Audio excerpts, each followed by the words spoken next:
Palestinian ghetto just south of Tel Aviv, in central Jerusalem, an increasingly frenetic hotbed of Jewish religious nationalism, and in Ramallah, the occupied, seemingly prosperous capital of a Palestinian state that may never be. I have interviewed leaders of Israeli political parties and leaders of Palestinian protests, and I have done my best to explore everywhere in between and speak with as many people as I could.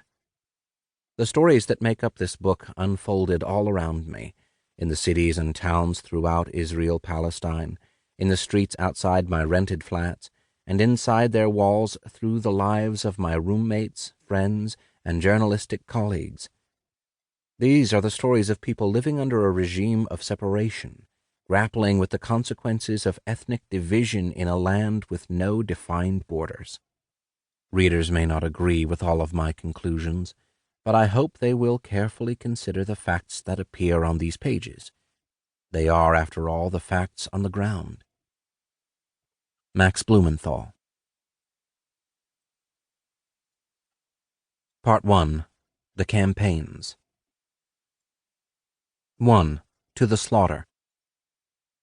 By the end of 2008, the 1.5 million residents of the Gaza Strip had been left to fend for themselves. Gaza was surrounded on all sides by Israeli sniper towers, electrified fences, concrete walls, and a naval blockade that prevented fishermen from trawling waters more than 3 kilometers from shore. Weaponized drones hovered overhead night and day, humming an incessant single-note dirge that served as a constant reminder of Israeli control.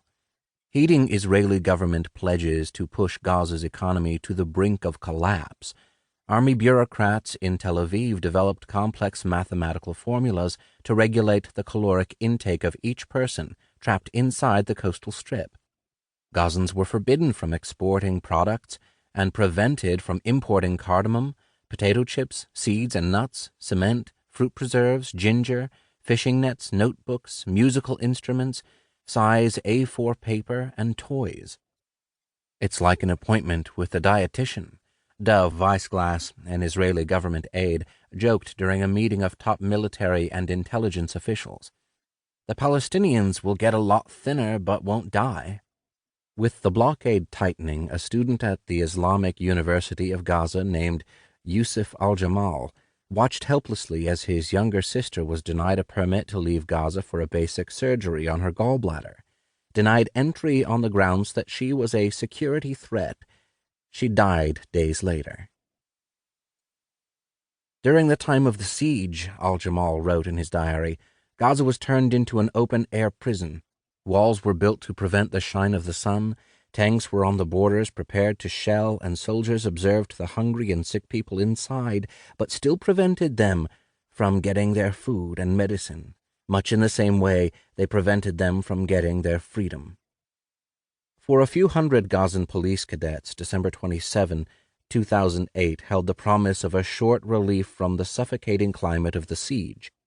That morning in Gaza City, the cadets assembled to celebrate their graduation from Hamas's new police academies. They stood as a symbol of the order that finally presided over Gaza after years of gangland-style corruption and repression by the Fatah-controlled Palestinian Authority, PA. After winning what the U.S. Congressional Research Service called a free and fair election, then fending off a U.S.-backed Fatah coup attempt, Hamas, the Islamist political party, sought to consolidate its control over Gaza, faithfully observing a ceasefire with Israel. In November, Hamas's armed wing, the Al-Qassam Brigades, Al-Quds Brigades from the Palestinian Islamic Jihad, and the Popular Front for the Liberation of Palestine, PFLP, fired dozens of rockets at Israeli military bases and towns in the western Negev Desert, in retaliation for an Israeli army operation that killed 6 Hamas members in Gaza. The Israeli raid occurred on November 5, violating the ceasefire one day before the U.S. election, when the Western media was almost entirely focused on the outcome of the presidential election. The Hamas rocket attacks caused consternation, but did not kill any Israelis. A brass band assembled as the police cadets prepared to march before their commander.